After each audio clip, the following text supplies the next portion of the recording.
Meet Ron. He's only been here to the US for 2 years pero nakabili na siya ng bahay. Anong sikreto? Anong mga sikreto?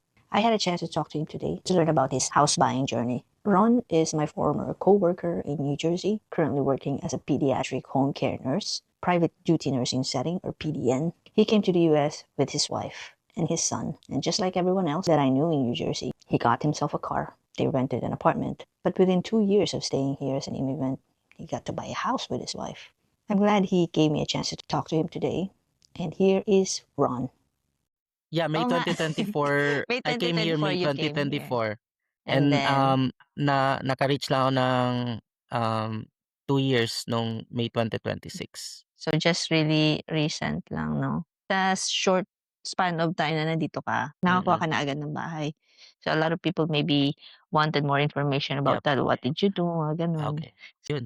Less than 2 So, years lang kami nakabili ng bahay na we recently bought the house last March this year. this year Ayun lang nga, ba yun? sa iba, yep, this year lang. Sa iba parang sabi nila mabilis lang daw. Pero Oo nga actually eh. may financial planning talaga kami ng asawa ko. What made you decide to buy a house instead? Ayaw mo na bang mag-rent?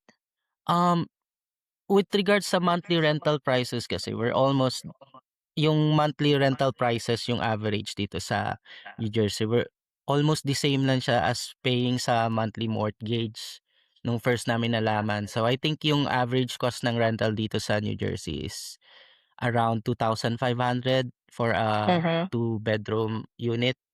And I think Mhm. yung average mortgage din dito sa place namin is within 3,000 to 4,800 Yeah. maximum, depending sa specific place or sa, of course, depende din sa bahay and sa kung magkano yung na down payment nyo. Mas lower pa. Also, I view it as an investment na din where the house value stays the same or the usual, it goes higher every year. So, hindi siya Mhm. nagde-depreciate. So, parang investment na din siya for me. So, that's why kumuha kami ng house rather than spending money on rent with no return. So, nasasayangan Tapos, din kami dun sa yeah. bayad namin. And if you want to move naman, you can always sell it naman. And it's easy to sell houses in New Jersey.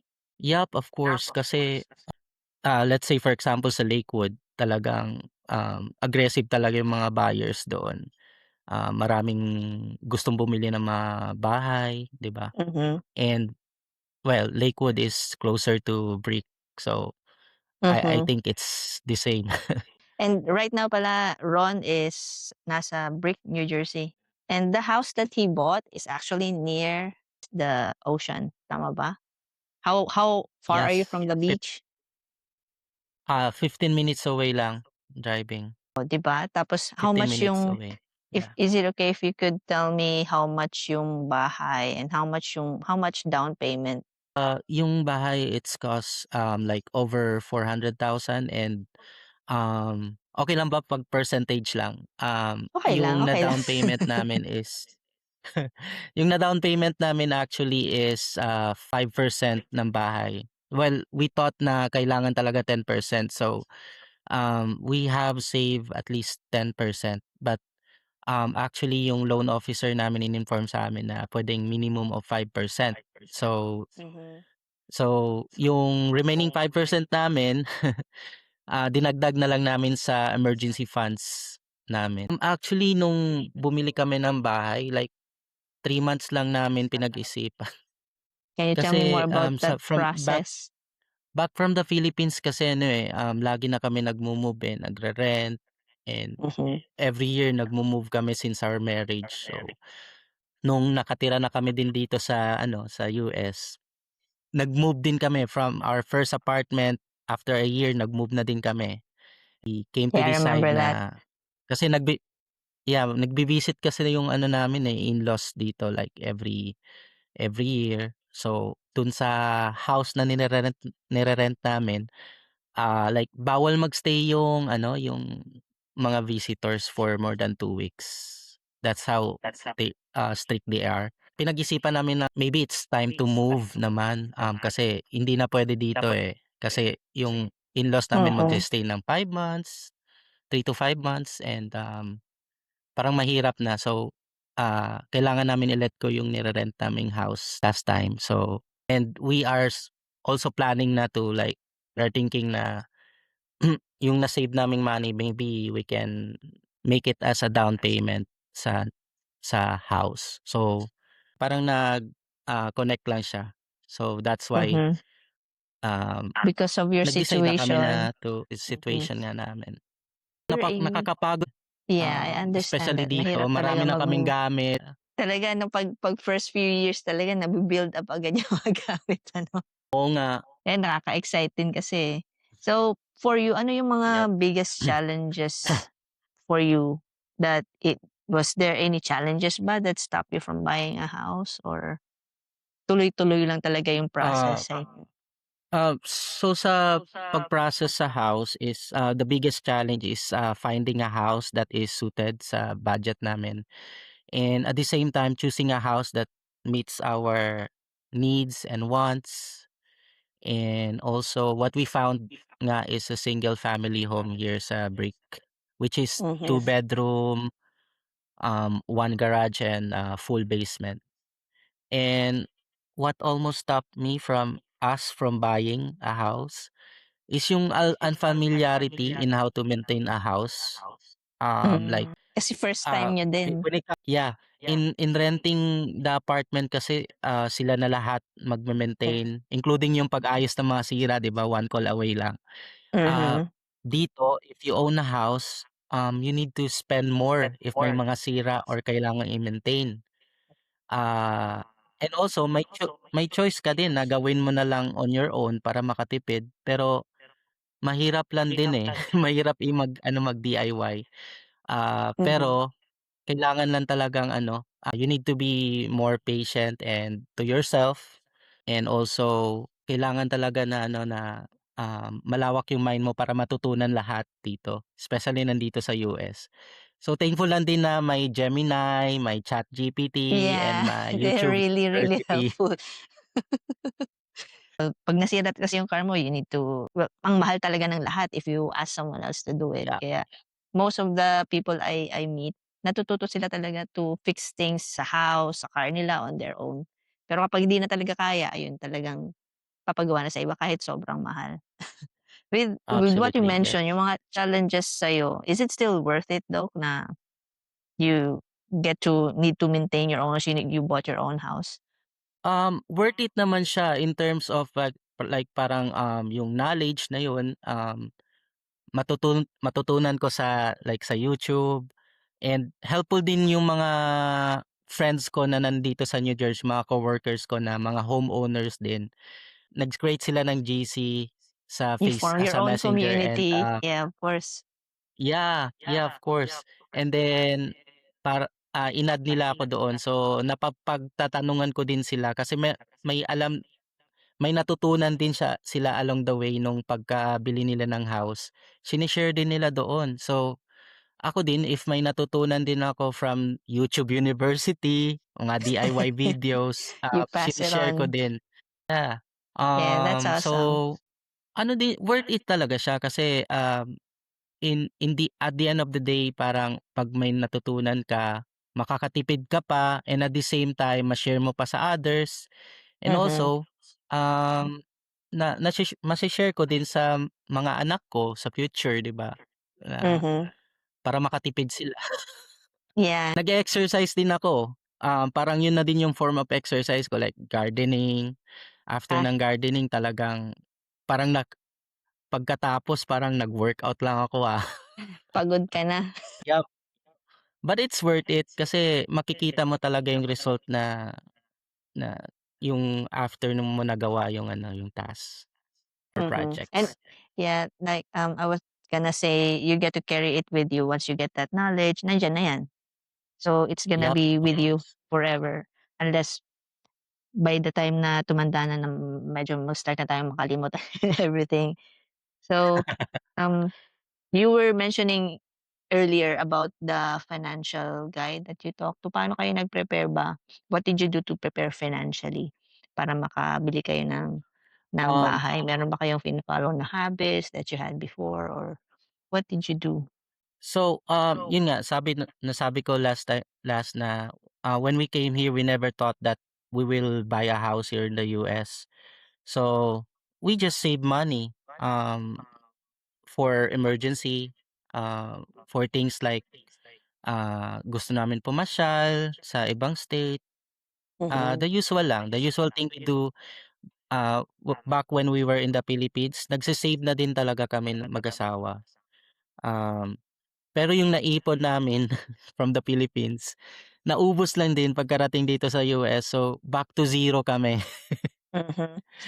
Kasi nung Almost first the na same pumunta place. kami dito, ang daming gastos, Yeah, grabe. yeah. So, naubos lang din. I agree with that. So, yes. So, what we do right now, yung wife ko, may work din naman yung wife ko. She's a Mhm. financial analyst. Oh.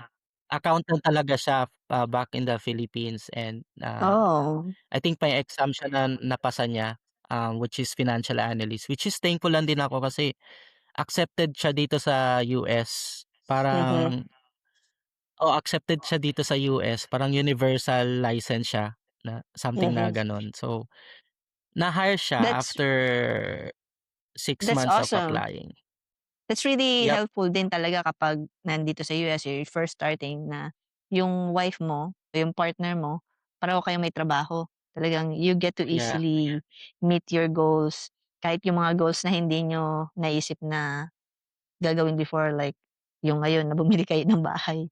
So, hindi nga namin na-expect. So, pero nagse-save na din talaga kami and, ngayon, dalawa kami nagwo-work, pinagkakasya ko yung strategy namin ngayon is pinagkakasya ko yung salary, salary ko na monthly as monthly expenses. So, yung salary ko napupunta siya sa groceries, Mhm. sa monthly bills namin, and yung sahod naman niya napupunta sa savings. So, purely savings yung sahod niya. Ang galing Eh, ano? Ang galing din so, maghawak ng money ng asawa mo. yep, salute to her. And, ayun nga dahil dun kaya kami nakakaipon and, somehow nakakapagpadala pa ako sa parents ko dun sa family. Kasi ako eldest ako sa 9 Ay siblings talaga kami. hindi So, ako yung oo. pinaka-eldest. So, Meron ka pang nakakapagpadala pa ako. ilan kayong siblings mo sa Philippines that you're after 8, you? 8 kayo? 8. Oh my 9 kami goodness. lahat. 8 yung Wow. mga kapatid ko. Wow, So, kaya you're helping them pa rin talaga 'no? That's awesome, oo, Ron. kahit yung parents ko hindi sila nag-i-insist na, "Uy, 'wag ka na magpadala kasi may sarili ka ng pamilya." Pero ako gusto ko din matulungan sila. So, ako na Mhm, nag-i-insist na, kailangan ko magpadala, mhm. kasi mahirap yung buhay sa Pilipinas, eh, and, Yeah, simple lang din yung business ng tatay ko and yung mama ko is full-time na housewife siya. So, ayun. ang Yung mga galing kapatid ano? ko ang daming needs, so nakakapagpadala. I ask permission Hmm, to my wife, siya, "Okey, okey lang 'yan, mas mabuti 'yan." Kaya nga nandito tayo sa US, eh, para tulungan din sila. ang bait naman ng wife mo 'no? Pero And also that's siya din naghe-help din siya sa parents niya.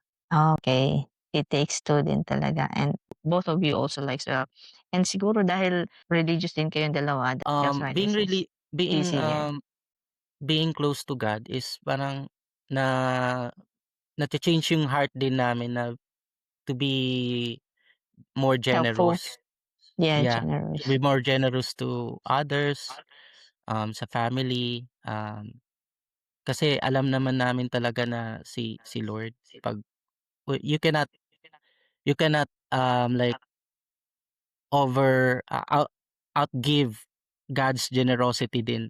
So 'pag naging generous ka parang mas lalamangan pa niya yung generosity niya sa iyo. So, I agree um, with that. yun yung na-practice namin. Kaya nga the more you are generous, the more you give to others, the more He will give to you. Kaya you meet your goals, Agree. you get more opportunities.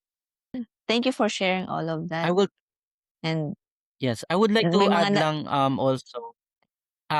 Yung natanong mo na paano kami nakaka-save gano'n and, Yeah, yeah. also may ano lang din kami ginagawa like yung sacrifice or habits na yung delaying gratification, Yung mga yung immediate pina-practice din namin na gratifications. dine-delay namin for example if may gusto akong bilhin tapos tatanungin ko muna siya yung wife ko, Hmm. we discern together if we buy it or not based on urgency. So if not urgent then next time na lang. Pero yung wife ko talaga is talagang napepreno niya talaga ako. Kasi ako although ako parang masasabi ko na, before impulsive buyer ako, eh. Like if may gusto akong bilhin, like jackets, Mhm. shoes, single So pa ikaw ako yung talagang binibili. okey. Ngayon hindi na, eh. Paminsan na lang kami bumibili like for example sa ano, mga Black Friday sale. So dun na lang bumibili. Between you and Tapos your wife, paulit-ulit yung damit ko. ikaw ba yung more of the shopper or yung wife mo yung more of the shopper? Or parang sa I think nakikita ako. Well, naggo-grocery kami, paminsan 'pag ako may bibili akong gamit na parang importante, i-ask ko muna siya. And na-practice ko din sa sarili ko na, ay kakaiba ako, kasi 'pag pumupunta ako sa mga sa shop, Mhm. tatagal pa ako doon kasi iniisip ko kung okey ba 'to, o parang dapat isang item lang pero isang oras ako doon na maghahanap Pag-iisipan mo na talaga. ano ba yung pinakamura or sale, yeah. Hmm. Or aantayin ko ba 'to na mag-sale. So, I think, it's a plus din na gano'n, gano'n yung Mhm. trait namin. That's awesome. May na-meet din ako dito sa Nevada na nakabay na din sila ng house, pero I'm not sure how long have they been staying here. Pero yun nga yung sinabi din niya na mas importante nga sa kanya na makabay ng house kaya yung mga bagay na puwede namang iwasan muna, iniwasan muna nila Yep, kaya sila nakabay muna ng house. Meron ka bang yeah. mga wish mo na sana alam mo before you bought a house? Yun lang na-mention ko na before, I wish Anything I you knew wish how to you do things like carpentry, gardening, home renovation kasi importante talaga helpful nga yan, eh, 'no? siya helpful siya dito sa US, especially dito sa US. Iba't iba yung 'di ba, iba-iba yung mga appliances. May mga appliances dito na wala naman sa Pilipinas, 'di ba?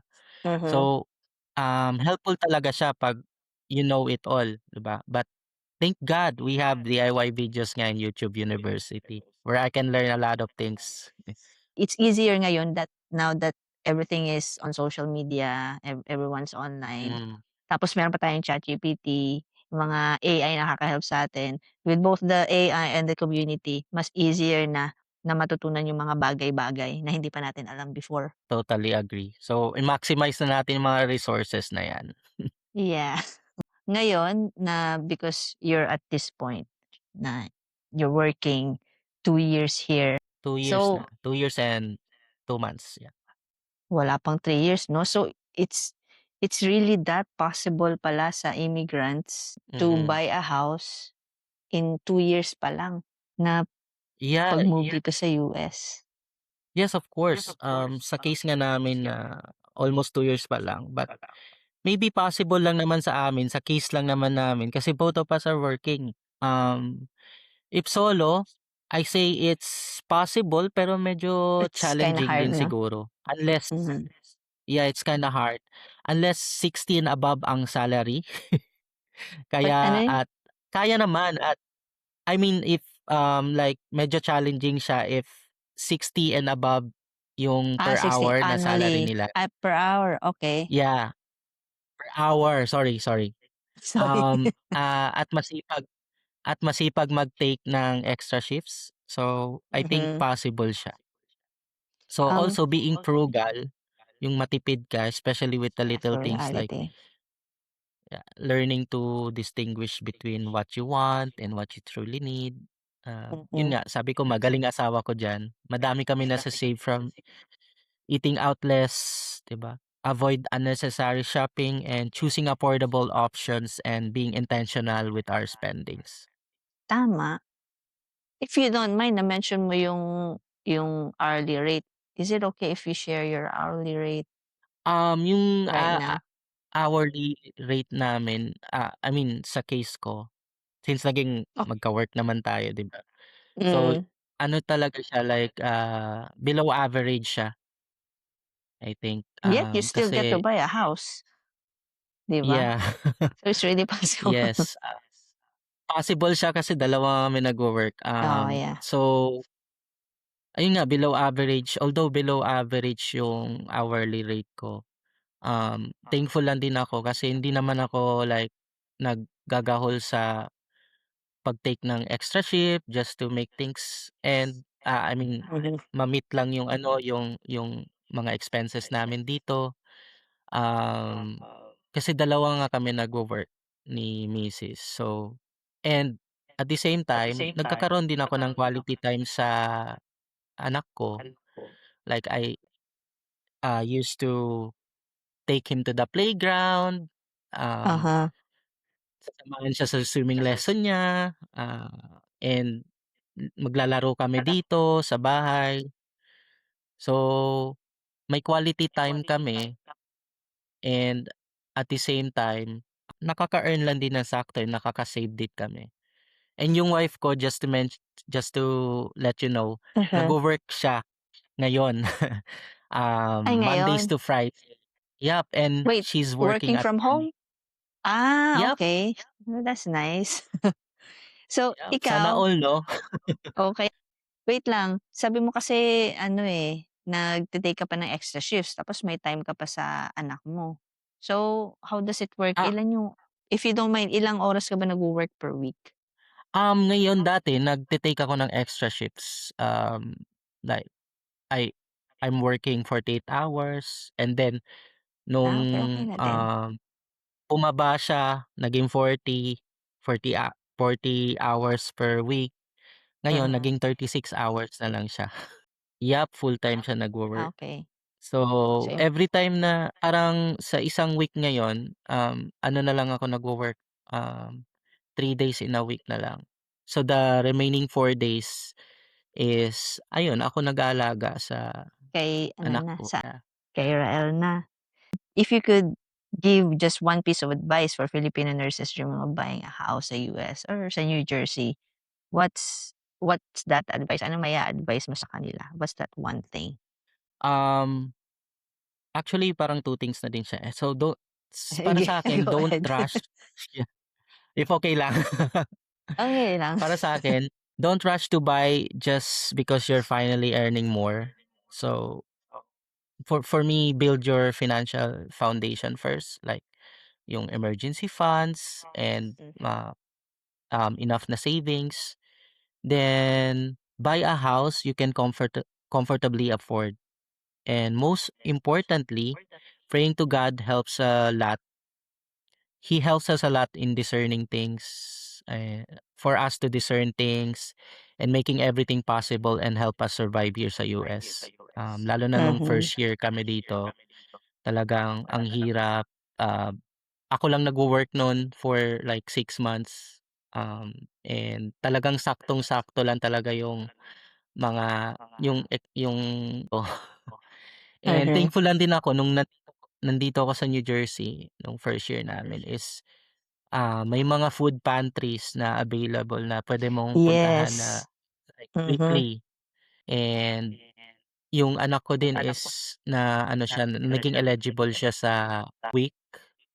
Yeah, ano yan, Women and Children, parang ano siya, may monthly allowance siya for groceries Oh, sa really? mga food. Sa Yeah. government ba yun? So, Sa state? yup, yup, dito sa state. Okay. And also, just to let you know, yung ano namin, yung pagbili namin ng house, Uh-huh. may house grant pala siya. House So, sinong meron? What do you mean? ano siya, first time home buyer, yung ano niya, Okay. yung program na yun. So, So first for time home first-time home buyer is buyers, sige, go ahead. nagbibigay sila ng, nagbibigay sila ng money for the first time home buyer. Ah, Parang New standard na Jersey? din dito, I think, yep, oh, yeah, yung may different amount sa mga counties, eh.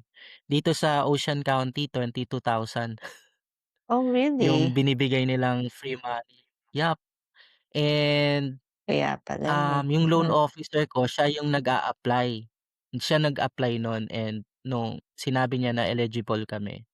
So, halos lahat, almost all ata ng mga kakilala ko na mga homeowners din dito sa New Jersey, um, naging ano sila, eligible sila sa house grant.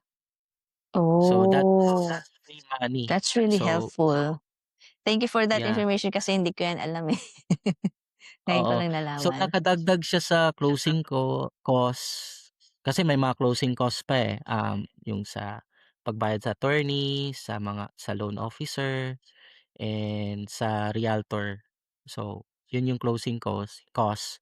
And then may balik pa kami na like around 10,000 Hmm. which is ginastos din namin sa mga gamit dito and mga Maintenance. Okay. So, thank you. Thank you for that. So, hindi ko natanong din pala sa'yo kung ano yung actual na process 'no, pero ang tagal na natin.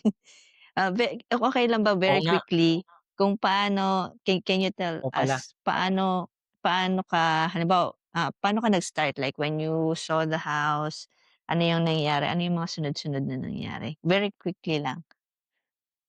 Actually yung ano, yung first na hinanap namin is yung realtor and yung loan officer. Kasi, Mhm. um, tatanungin mo pa yung loan officer, eh, sila yung magsasabi na iche-check nila yung ano, yung kung ano yung, current ano mo, yung finances mo Mhm. and ibe-base nila kung kaya mo bang bumili ng bahay.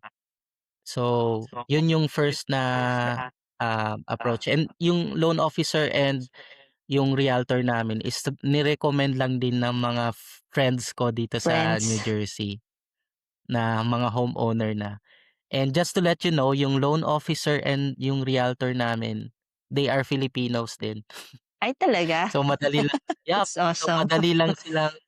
madali lang silang kausap talaga. Uh-huh. Eh, ginaide talaga kami sa process ng The pagbili home ng buying house. So after process. nun, may ano na, may go signal na sa loan officer, like kung ano yung maximum na cap na or budget ng bahay na puwede mong bilhin.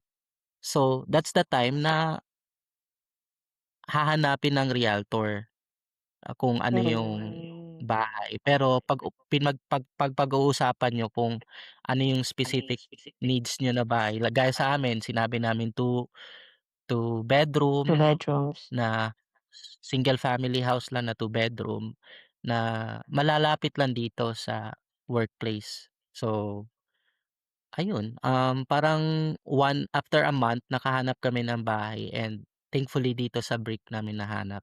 Mhm. And ayun sila, Mm. after that magbi-bid pa ng house, ibibid may mga buyers na magbi-bid ng house. So, yung realtor ng owner ng house, Mhm. um, sila yung magko-collect kung ano yung mga pinakamataas or pinaka-best na bidder. So, Hmm. na-workout naman yun ng ano ko, ng loan officer and nung realtor ko na pinaka-best bid. Nagse-sales talk din sila, eh. So, um, I Kaya think pala yun. nung nag-snowstorm dito, malaking bagay din na Mhm. nag-snowstorm dito noong January. Mhm. Bakit? Ah, Kasi nakahanap agad, I mean na-trim down yung mga ano, eh, yung mga competitor na mga buyer ng house. So, parang konti lang kaming kasi before kasi mag-ano, magpunta dito sa house and mag-bid, nag-aano sila, nag-o-offer sila ng open house or, Mhm. pinapa-schedule nila yung pag-tour dito sa house. So, parang konti lang yung naka-tour kasi, that time Kasi parang nag-snow. oo. So, siguro kami yung napili na best bidder and at the same time kasi konti lang yung kakumpetensya. It's meant So, for you yun talaga finally 'no? yeah. And pagpunta namin dito sa house parang napasabi kami na eto na talaga yung house. So, Congratulations. It's awesome. Thank you sa mga information na yan kasi ngayon ko lang talaga nalaman yung mga bagay na yan. And hopefully, may mga ganyan din sa ibang states, no? But we'll see. So, thank you Yep. so much, Ron, for your time, for giving me like more than 30 minutes of your time for Oo this nga. interview. Ang Sorry. plano natin 4 minutes lang eh. Sorry kung natagalan kasi may mga questions din ako na extra na I didn't tell you before. Pero And also I marami want din to akong nadagdag na mga information. yeah, and that's really great. I believe very informative naman talaga kaya pati nga ako marami natutunan yung iba pa kaya na wala ring alam katulad ko. I want to tell everybody about your YouTube channel kasi when I met Ron, Thank you. doing we were taking care of the same patient. Kaya kami nag-meet tapos nalaman ko na meron siyang YouTube channel and he's earning from it. At that time, I'm not sure kung nag-increase na yung subscribers mo from then. Pero you told me before with that amount of subscribers you were earning some uh, about 100 ba yun? 100 a month. Yep. And that got me Ah, interested sa paggawa ng mga videos. And that's the reason why I'm making reels right now sa Facebook and I started sa YouTube. Na-inspired din ako kay Ron. So I want to share with everybody yung yung YouTube channel mo. What's the name of your YouTube channel na they could subscribe and what do you do for that channel? yep, of course. Thank you, sa opportunity na i-share yung channel ko. Um, yung channel ko is ano lang siya, gaming channel siya, pero hindi ako nagla-livestream. Parang mga video clip lang sa mga funny moments sa games, ganun. And my channel is Ronderer19 sa YouTube. So, what I do there is yun Ilalagay nga, ko. nagpo-post lang ng mga gaming moments and may isang video lang ako na nag-boom doon, yung Spider-Man video. Yung Spider-Man. Ah, yeah, and nag-earn pa siya. Nagulat ako na parang passive income 'to. Kasi ano na uh siya 8,000,000, 7 or 8,000,000 views na ata Wow. siya ngayon Lalo na ngayon kasi may sa bagong Spider-Man movie, right? Kasi kaya yeah. mag-e-earn ka pa So dun ngayon. so yung na-e-earn ko pala para may so Uh-huh. PS, which Mm, is yung hobby ko is gaming, pang stress reliever and okey. all.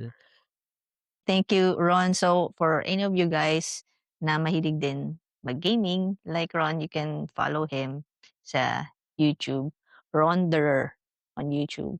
Yun, And ilalagay ko na thank lang you, yan sa description and 'pag i-share ko ito somewhere else, I'm just gonna put your channel there. Alright? Thank you, Subscribe to for Ron. the Thank you po. interview. Thank you din for your time. First time ko 'tong gawin na online First time interview. ko din mag-interview na di ko na-expect na 38 minutes. Sorry. Sige na, I'm gonna let you go na. Thank you so much, Ron. Thank you, Bye. Enjoy bye-bye. your day.